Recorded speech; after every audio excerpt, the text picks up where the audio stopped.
ફૂલ આપવાના બહાને લૂંટ ચલાવવામાં આવી। હાથમાંથી સોનાની 2 બંગડી કાઢી લીધી।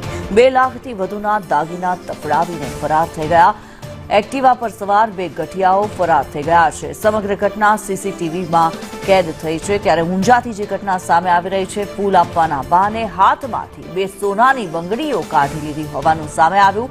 મહેસાણા શહેરમાં વૃદ્ધાની સાથે ઊંઝામાં જે ઘટના બની છે, એક્ટિવા ઉપર સવાર 2 ગઠિયા 2 લાખના દાગીના તફડાવીને ફરાર થઈ ગયા। પોલીસે આ મામલે ફરિયાદ નોંધી છે। સીસીટીવી ફૂટેજના આધારે કાર્યવાહી હાથ ધરી છે। ચંદ્રેશ ઝા વધુ વિગતો સાથે જોડાયેલા છે। ચંદ્રેશ, એક વૃદ્ધાને લૂંટવામાં આવ્યા છે, શું માહિતી છે આ મામલે?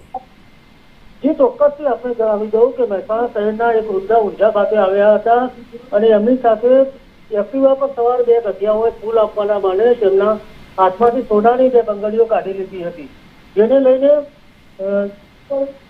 બંગડીઓ લઈને તેઓ નીકળી ગયા હતા અને આ બાબતે ઊંઝા પોલીસમાં ફરિયાદ કરવામાં આવતા પોલીસે સીસીટીવી ફૂટેજના આધારે સમગ્ર ઘટનાની તપાસ હાથ ધરી હતી।